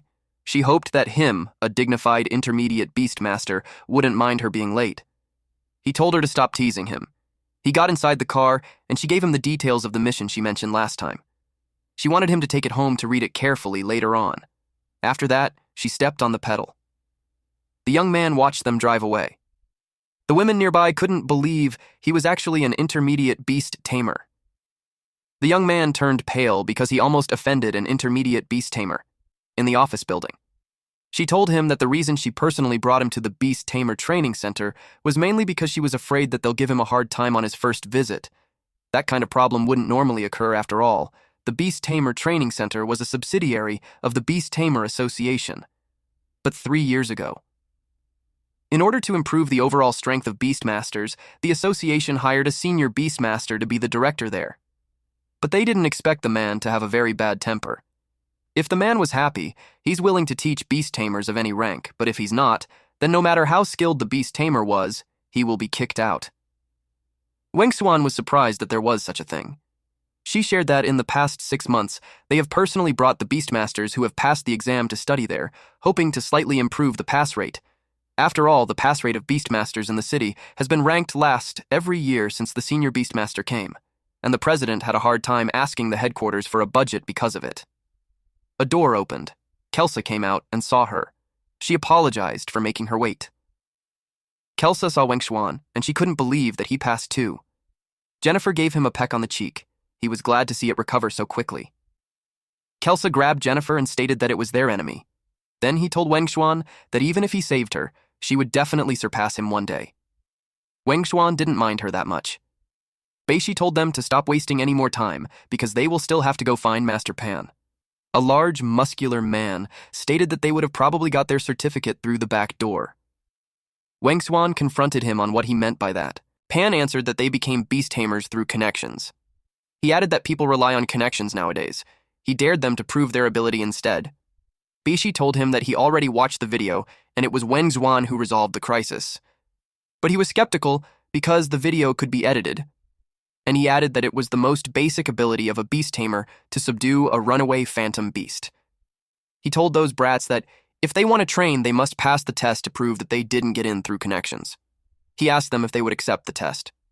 Kelsa got annoyed that he accused them of cheating. She pointed out that they topped the beast tamer exam and he doesn't get to dictate that they can't do it.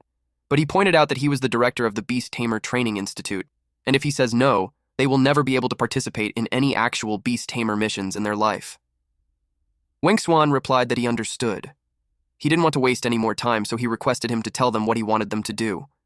With that, Pan got fired up. Then he told them to face a phantom beast, a bruised and limping one. Kelsa asked how the phantom beast got injured so severely. She questioned who on earth would do such a heartless thing to a cute phantom beast like the flame fox. Pan replied that the one who did that to the flame fox were the beastmasters. That surprised the two. He knew they were there to learn the beast tamer's secret art called Soul Link. He told them that after they learn this secret art, they'll start taking their phantom beasts on various dangerous missions. And they will also make their phantom beasts take the damage that they should have taken themselves. When the phantom beasts reach their limit, the beast tamers would abandon them and then replace them with the stronger ones. So he asked them if they could face the seriously injured flame fox. He knew it was extremely hostile towards humans, and he even had a hard time getting close to it. He told them that if they don't have the confidence, then they should go home and play house with their phantom beasts. Wang Xuan noticed something strange on the flame fox. The window showed the status of the number 003, Flame Fox. Its attribute was fire, and the next stage of evolution was Fire-tailed Fox.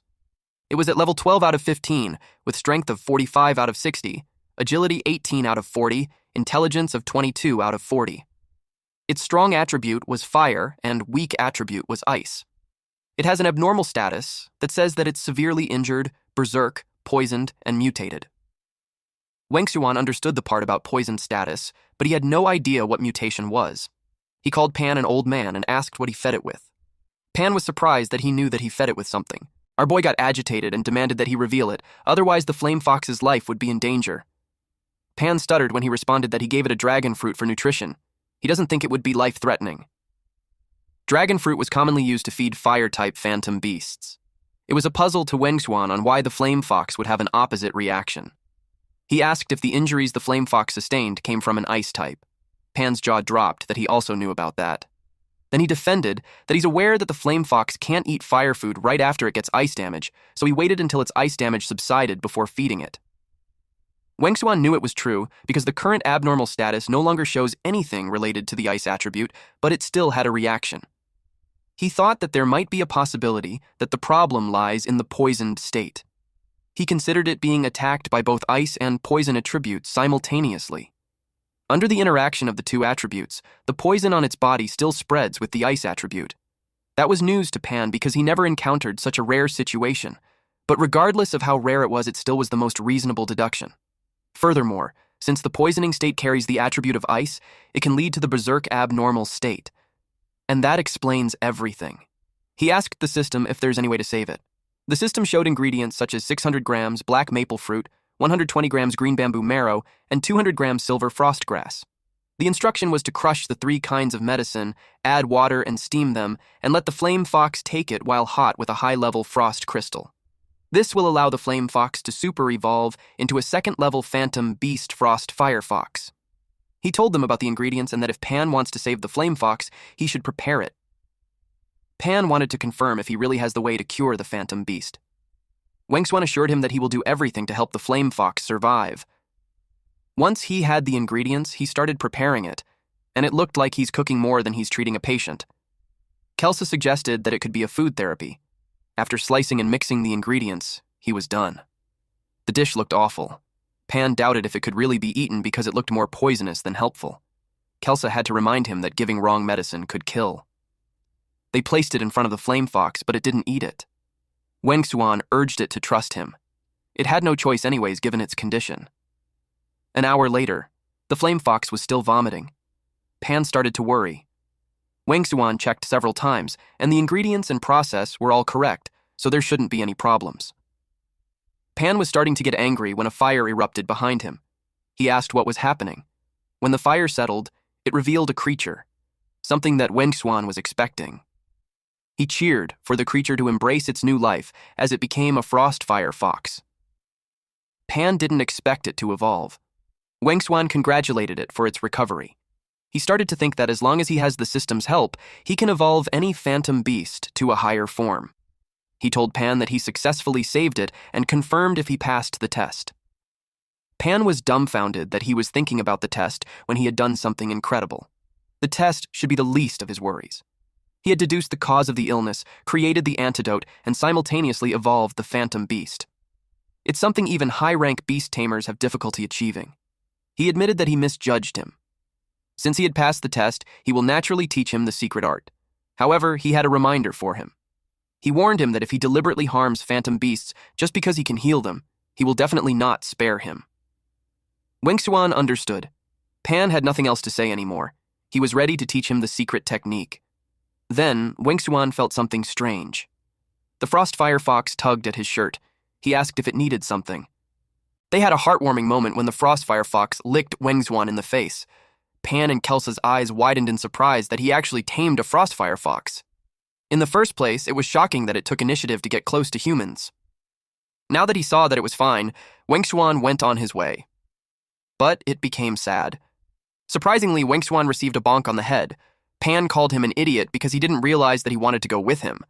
Wengzuan explained that his financial situation couldn't afford to raise it too, and it wouldn't be right to take it away without its previous beast tamer's permission. Pan encouraged him to forget about the scumbag. If it weren't for him, the Frostfire Fox wouldn't have been so severely injured. He shared that he already kicked the bastard out of the Beast Tamer Association, so he doesn't have anything to worry about. Pan acknowledged Wengzuan's financial difficulty on raising both Frostfire Fox and the Strawberry Cat. But he thinks it was easy to raise strawberry cats because he can just feed them the leftovers. Upon hearing that, the Strawberry Cat meowed angrily. Wengzuan admitted that he had an ice hound at home too, so it was really difficult. Pan rejects the idea of disregarding the Phantom Beast's feelings. It was just too cruel. He offered him a job by helping treat injured Phantom Beasts, and he'll pay him for it. That made Wengzuan happy. Eventually, nighttime came. Baishi received a call from Director Liu, and it got her slightly agitated when she found out that he deviated from their agreement. She argues that no matter how talented Wengzuan and Kelsa were, they shouldn't directly participate in military operations, and the military said before that they would only observe from a distance. Director Liu told her to calm down and explained that the military was forced into the situation. He explained that ever since Phantom Beasts appeared in the world, the rules of the world have been overturned overnight. All countries, for their own purposes, were constantly capturing, training, and nurturing powerful Phantom Beasts. While they are still in the lead, they can guarantee their own safety. But the situation became urgent. If others take the lead, then they won't have much say in what happens. They assured her that the military will do their best to ensure the students' safety, but they also have to do what they should. She had no choice but to agree to it. The next day, people with their Phantom Beasts gathered in an open area. Wengzuan arrived there and he couldn't help but think that those people truly deserved to be called the province's elite beast tamer geniuses. Each of them actually has 2 Phantom Beasts, and each one is at least tier 2 or higher. A military truck arrived. People were impressed to see the military vehicle. Someone expressed that it's his first time seeing that thing, since he only saw it on TV before. Someone stepped out of the vehicle. It was a blonde soldier. One of the men in the crowd commented that the instructor doesn't look that impressive up close. They added that he just looks a bit stronger than them. They were confident and prideful since they were considered elites who had seen the world. The soldier got close to them, and he was scowling. They got confused when their body shook uncontrollably. Wengzuan felt the killing intent. He deduced that the man was testing their mental strength. The soldier saw him and smiled as he learned that the batch for that year wasn't entirely useless. He called the young beast tamers' attention. First, he commended them for making it there. Then he told them that their mission was to assist the military in subduing a powerful Phantom Beast, and that Phantom Beast's strength was at least tier 3 or higher. So to prevent them from wetting their pants when they see the Phantom Beast, he'll conduct a short-term special training before the mission begins. The arrogant men earlier felt like they were being underestimated. They claimed that they were the elites who emerged victorious from the Beast Tamer exams in their respective cities. Since they were so confident, the soldier decided to start with them. They were ready to demonstrate their strengths. They released the Phantom Beast balls. And their Phantom Beasts, Venomous Centipede, and Firehorn Bull came out. The soldier called his Golden Lion. When it came out, it wrecked the military vehicle's door. It roared loudly. Then it went on attacking the Firehorn Bull. Then it subdued the Venomous Centipede. It faced the Phantom Beast Tamers and roared loudly to intimidate them. Those two couldn't believe that their Phantom Beasts were taken down in one hit. The crowd was overwhelmed too. It happened so fast that it was terrifying. Wengzuan felt the same way too, especially when he knew that it was a tier 3 Golden Lion. The Phantom Beast was number 56 Golden Lion, and its attribute was Thunder. The next stage of evolution was the Thunderflame Lion. It has basic attributes like level 48 out of 60, with 2,859 out of 3,600 strength, 3,224 out of 3,600 agility, 2,189 out of 3,600 intelligence, and a strong attribute of thunder and weakness against water. The soldier informed them that the Golden Lion was merely the weakest among the dangers they will encounter in the future. They hoped that they didn't really think they could easily pass the military test. He screamed that those who lack the courage to die on the battlefield should leave immediately. It was their last chance. He added that the military doesn't need cowards. Those men couldn't believe that they would be sent off to their deaths. They decided to leave. A lot of them scurried away. Wengzuan felt nervous, but he held his ground. He remembered what the vice president said to him, that the mission was extremely dangerous. However, the military possesses a technology that could enable his sister to stand again. He was asked if he wanted to give it a shot. Because of that, he was determined to pass the military's test. Then, he noticed Kelsa and asked her if she didn't want to leave. She took it as he's doubting her abilities. He clarified that it's not what he meant. He was just worried because her phantom beast went wild last time, and if it participated in such intense training, it could potentially develop hostility towards her. She responded that Jennifer was very obedient to her, so he doesn't need to worry. Then she pointed out that no one had it worse than him. For those who had remained, the soldier took it that they had decided on it. He proceeded on explaining the training plan for the next few days. He acknowledged that they were all elites from that year's various city beast tamers associations. Therefore, he's certain that he doesn't need to teach them much about commanding their own phantom beasts. That wasn't actually for Wengzuan because the strawberry cat was defiant of him. The soldier told them that he will teach them how to better coordinate with others to achieve mission objectives. They currently have 12 people remaining, so they will form teams of 3, making a total of 4 groups.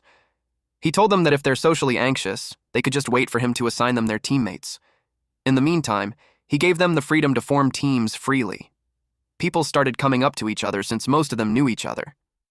But Wengzuan doesn't know anyone there. 2 men approached Kelsa since they're 1 person short. They claimed that they're strong enough to protect her, but she rudely turned them down, saying that she's not interested in trash. It angered the man. He made his lightning rat teach the woman a lesson, but before it could, something moved at lightning speed and froze the lightning rat. The man got worried for his rat while Jennifer hissed at it loudly.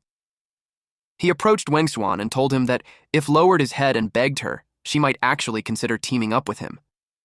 Wengzuan hadn't answered yet when someone approached him. She was a beautiful, elegant woman with black hair named Park Ji-hee. She told him that she wanted to team up with him. He blushed when he saw her. Also, he was puzzled as to why she chose him. It was like she read his mind and explained that earlier, when the instructor soldier released the golden lion, he was one of the closest to the battle, but she didn't see a trace of fear on his face. Instead, he was calm, so she thinks he would be a reliable teammate. He asked if she minds that his phantom beast was the strawberry cat. That made our pink boy a little bit annoyed. Our MC knew she would laugh at him if she knew about his strawberry cat, but she replied that it doesn't matter. She reasoned that phantom beasts can evolve to become stronger, but people can't. And since he has been honest about his phantom beast, she also wanted to show hers. She ordered it to reveal its form. She called it Kailin. It was the number 56 radiant lizard. Its attribute was light. It was at level 23 out of 60, and the next stage of evolution was Radiant Light Lizard. Its strength was at 2,400 out of 3,600, agility of 2,600 out of 3,600, intelligence of 2,800 over 3,600, and its strong attribute was light and weak against dark. Wengzuan was caught off guard that it was a Tier 2 phantom beast. Seeing his reaction, she assumed that he would say yes. Having a Tier 2 phantom beast as a teammate would undoubtedly be a huge boost to their strength. He accepted her invitation. He extended his hand to her, but someone slapped it away. It was Kelsa. She was annoyed that he ignored her when she was talking to him. He didn't know how to react. I guess someone's jealous, huh? Kelsa argues that he shouldn't team up with someone of unknown origin like that woman. He questioned her what she meant when they were all from various beast tamer associations, but she insists that it would be a no. The soldier saw them and suggested that all 3 of them team up since they were close. Kelsa questioned him on what made him think that they were all close. The soldier knew he was right because he saw her phantom beast was quite fond of Wengzuan. She was surprised to see that Jennifer was clinging to his leg. She reminded her not to get close to the enemy. While watching them, the soldier thinks that involving kids like that in the mission was dangerous. He wished for them to enjoy the peaceful moments while they can before they enter the battlefield. Meanwhile, in the hospital, the dextrose dripped continuously as a man slowly gained consciousness. He looked bad, with a brace on his neck and an amputated hand. He was disoriented on where he was, Someone saw him and asked if he was awake. Baishi entered the room with military personnel. They addressed him as Sergeant Liu Xing. The man answered, but to his surprise, no sound came out. She saw his reaction and told him to calm down. She explained that his throat was lacerated and his vocal cords were damaged, so it will be very difficult for him to speak. She had questions for him, and he could answer by nodding or shaking his head at the military conference room. Baishi briefed everyone about the Phantom Beast evolving to Tier 3 by continuously devouring human lives. She stated that it must be eliminated before it evolves to Tier 3, otherwise, the entire city would face a devastating crisis. Someone stood up and announced that he'll explain the military's operational plan. He told them about the information Xing had gathered. The Phantom Beast's lair was a cave in the deepest part of the mountain range. They need to attack the cave from the front, eliminating anything that obstructs their path, and finally, eliminate or capture the Phantom Beast deep within the cave. Members of the Beast Tamer Association will assist them in blocking all exits of the mountain range, ensuring that the Phantom Beast doesn't break through their encirclement. Baishi knew she was being blunt, but she pointed out that the plan was more dangerous than a frontal assault. She was worried that those kids would really do something that dangerous. Director Liu replied that they don't have a choice. She made it clear that if the situation gets out of control, she would have those kids retreat immediately. He assured her that as long as they suppress that Phantom Beast with firepower, the mission experience for those young beast tamers will be no different from a spring outing. At the present moment, the soldier stood in front of those kids and assumed that they had all reviewed the operational plan. He briefed them that the Phantom Beast was a peak Tier 2 Earth type, a giant rockworm. It's currently hiding in a cave, preparing to evolve to Tier 3. Once it successfully evolves to Tier 3, the entire city could be in danger. And for the sake of the city's people, they must succeed. Failure wasn't an option. Baishan asked Wengshuan how he felt about his first mission. He was surprised that she was there. He asked if she's also participating. She replied that it was natural for her to go with the military to the heart of the lair to suppress the Phantom Beast. She glanced sideways. Then she whispered to him that he shouldn't act tough like he did during the qualification exam. She reminded him that they were in a battlefield, and a single misstep could mean life or death. Then she reminded him that if he encountered a situation he can't handle, he should retreat immediately with the others. He saluted and replied yes. The entrance of the cave was eerie. They cautiously approached it. The frontline soldiers went first, followed by Baishin. One soldier then noticed a distinct smell. The cave had a foul odor. Baishi explained that although the giant rockworm was an Earth-type Phantom Beast, it was still a carrion feeder. The smell must be coming from the corpses of the dead creatures. Then, a soldier whipped his head, and to his surprise, he saw a swarm of spiders. He yelled to fire since monsters were closing in. The frontline fires continuously. A blazing fire swept through the monsters. Baishin had her Phantom Beast fire it. The other beast tamers beside her got ready too. She instructed them to adjust formation. She called the defensive-type Phantom Beast to stand in front and block the attacking horde of beasts. They all followed her order. The spiders leapt towards them. One of the beast tamers ordered his Phantom Beast Icehound to protect the vice president. The Icehound released extreme frost. The monsters in front of them froze. It formed like a giant crystal in front of them. Baishin hoped for everything to go well. Meanwhile, Wengshuan found something surprising. They inspected a large purple crystal. Kelsa wondered if it was an ore. She had never seen anything like that before. Jihe told them to be careful. She added that it's best not to touch something that doesn't look natural. Wengshuan agreed with her, and aside from that, their mission was to guard. He sensed something. Then he immediately dragged Kelsa while telling her to run away quickly. The ore started to glow brightly. It made the ground. Then it exploded. When the smoke subsided, it revealed a large silhouette with horns. It was a brown, bipedal lizard-like creature with horns. Wengshuan had no idea what's going on. It was the Phantom Beast that the military was hunting. He was confused that it was with them, and it obviously completed its evolution of becoming a Tier 3 Phantom Beast. It was called an Abyss Rock Dragon, an Earth-type Tier 3 Phantom Beast. And without letting them prepare, it used an earth-shattering stomp. Wengshuan told the girls to run because they wouldn't be able to handle that. They ran as fast as they could. But it roared loudly, that it made them stop and cover their ears. Kelsa complained that the roar was too ugly. He told Kelsa to be careful because he saw an incoming spider. Jennifer lets out an ice breath and froze it. She thanked it for saving her. Jihe realized that the Phantom Beast's roar was a call for companions. That alarmed them, which means that it won't leave them alive. A swarm of monsters crept in. Wang Zhuan called Strawberry Cat to take them down. It used meow meow fist skill and continuously punched the monsters. Although those beasts were weak, there were too many of them. Jihe knew that their goal wasn't to harm them, but to delay them until the big monster arrived. Kelsa pressured Wang Zhuan to think of something. She knew that if it continued, Jennifer's energy wouldn't last long. Wang Zhuan saw the Abyss Rock Dragon was close. He had no choice. Meanwhile, the soldiers faced a large spider. They fired at it continuously. It receives all the bullets. But it didn't do much damage. Baixin knew that he had to subdue that night spirit spider. It was a defensive-type phantom beast with almost no attack power. So, as long as they defeat it, they can interrupt the phantom beast evolving inside the cocoon. A beast tamer with a thorny flower phantom beast restricted the night spirit spider's movement. The vines wrapped around the spider's limbs, then Baixin ordered them to attack its weak point, the back. The beast tamer with the ice hound ordered it to attack the back using ice spikes. The ice hound leapt and shoots the ice spike on the back of the spider. It was bullseye. The night spirit spider fell. They celebrated taking it down. Baixin was thinking that as long as they took care of the phantom beast inside the cocoon, the mission would be over. She approaches the cocoon. She placed her hand on it. A crack has formed. The soldiers got worried for her and told her to be careful. The cocoon was opened from a force inside it, but to her surprise, it was empty. It was impossible because they hadn't stopped along the way, so it had no chance to escape. Suddenly, they heard a loud noise. She started running to where it was coming from. She realized that the phantom beast knew they were coming in advance, so it made a fake cocoon to deceive them. It left it there long ago and went somewhere else to evolve. She ordered all beast tamers to immediately go rescue the kids stationed at the escape route of the beast. She knew that the phantom beast had successfully evolved into an abyss rock dragon. It was too dangerous and they must protect the children. He hoped that nothing would happen to those kids. There was a loud sound at the cave. The abyss rock dragon whipped its tail around. Debris flew everywhere. The difference between its strength and Kelsa's phantom beast was obvious.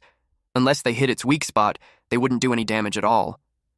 Although Jihe's level was only slightly different from the abyss rock dragon's level, the problem was her beast wasn't an offensive type. Kelsa reminded him that he said he had something in mind. She probed what they should do. He told them that they have to hit the crystal on its head. Its core was its weakness, and it's the only way they could damage it. The follow-up question was, how were they going to get there? He asked Jihe if her light-type phantom beast could create an illusion to confuse it. She replied yes, but the duration was very short. He grabbed Strawberry Cat and started running while requesting from Kelsa to make him an ice path. She instructed Jennifer to do it. It breathes ice and formed the ice staircase. When he reached the end of the path, he jumped up high and told Jihe that it was time. She instructed Kaylin to use an illusionary light curtain. Her phantom beast jumped from her shoulder and released a bright light from its body.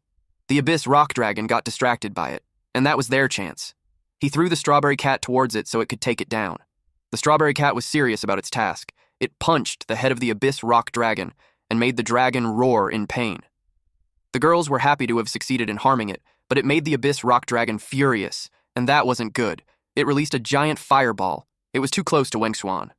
Strawberry Cat stepped in and pushed him out of its way, and the Strawberry Cat got caught up in it. It crashed on a boulder. Wang Zhuan immediately went to its side, but the abyss rock dragon approached them too, and it was ready to hit them.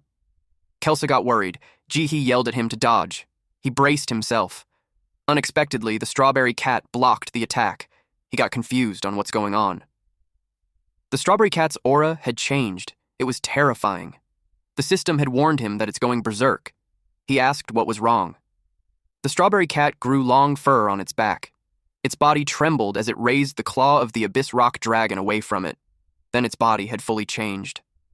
Our boy is evolving. It landed on the ground and glared ahead. Then it rushed towards the abyss rock dragon. It packed a punch and left an abyss rock dragon dumbfounded. It moved quickly too. It appeared near the tail and hopped on its back. And then punched it. It made a hole in its back. Abyss rock dragon tries to attack it, but it jumps away from it and showed up on its face.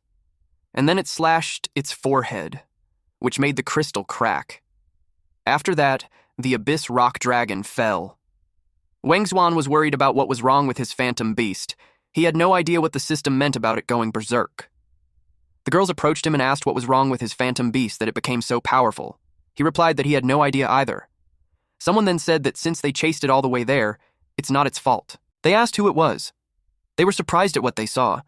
It was a large bird with a fiery left wing and an icy right wing. It questioned how it was called a strawberry cat's strength, and it inquired if it had met their expectations. Kelsa couldn't believe that it could talk. Wang Xuan asked if the strawberry cat's power was its doing. It replied that it's the power that he was eagerly searching for. He was taken aback with its answer.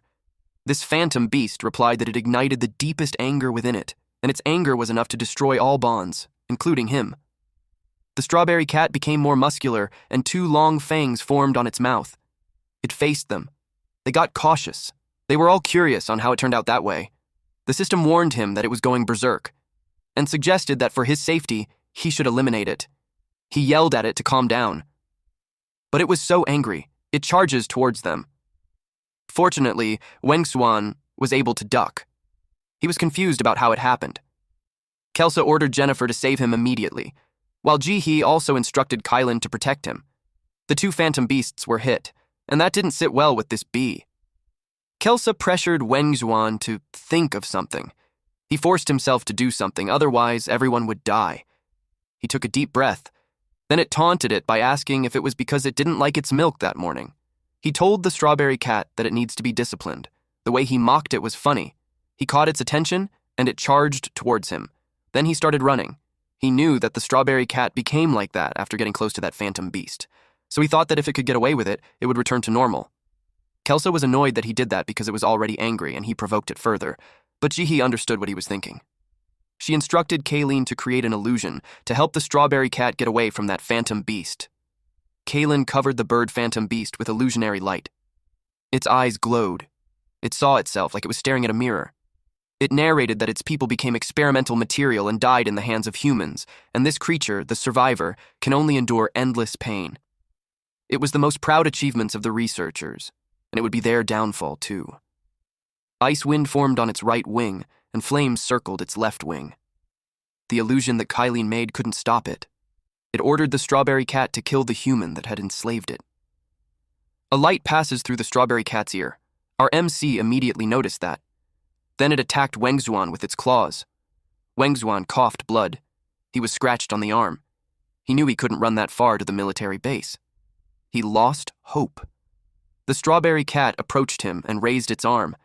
He can only brace himself for the attack, when suddenly someone called out to him. It was Baishin on a bird phantom beast. She attacked the strawberry cat and got it stuck on a spider web. Then it was wrapped with the web. She alighted the bird mount. Then she approached the test subject E06. She told it that the president had been looking for it. The phantom beast recognized her. It also greeted her that it had been a long time since they saw each other, and it didn't expect to meet her there. She told it to surrender quietly because it had nowhere else to run. But it got furious. 2 creatures wrapped with black mist appeared, and then attacked her. She called her bird phantom beast, Xiao Shi, to attack the chest. Xiao Shi flew towards it and hit its chest with its talons, but E06 was ready to end the fight there. Black mist was wrapped around it, and before it disappears, it tells her that it will kill all of humans next time they meet. She ordered Xiao Shi not to let it get away. Xiao Shi released a powerful beam from its wings, but E06 had already disappeared. Baishi wasn't pleased that it got away again. She glanced at the kids and instructed Xiao Shi to come back. The situation ended, and they went back. Baishi was in the office when she looked at the window with worry. Wang Xuan approached her and inquired why that phantom beast hated the humans so much. She didn't really want to tell him, but she revealed that experiment E06 was once the product of an extreme experiment in the academy. It was originally a common night falcon, but was forced to undergo extensive modification and energy injections. During the experiment, it was tortured beyond imagination and witnessed countless companions die horribly on the experimental table.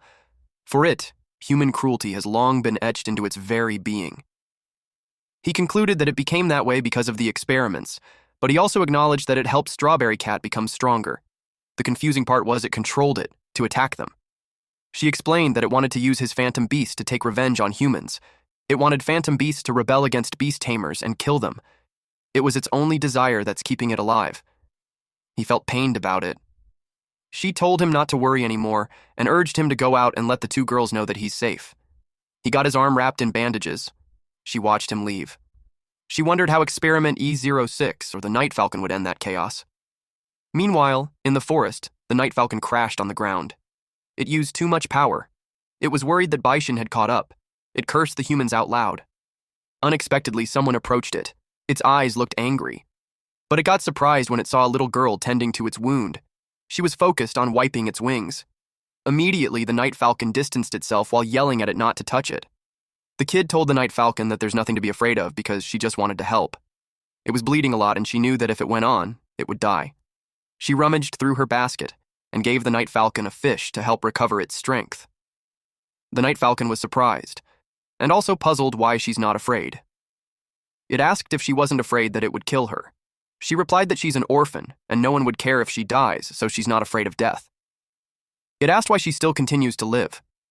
She replied that the person who raised her before told her that there were so many delicious things in the world, and before she finishes eating all those delicious things, she doesn't want to die yet. She ate the cooked fish while she urged the Night Falcon to try the raw fish that she gave. The Night Falcon looked at her smiling face and accepted the fish. They ate together. Thank you all for watching. Please watch this next Giga Chad video, and I'll see you guys next time.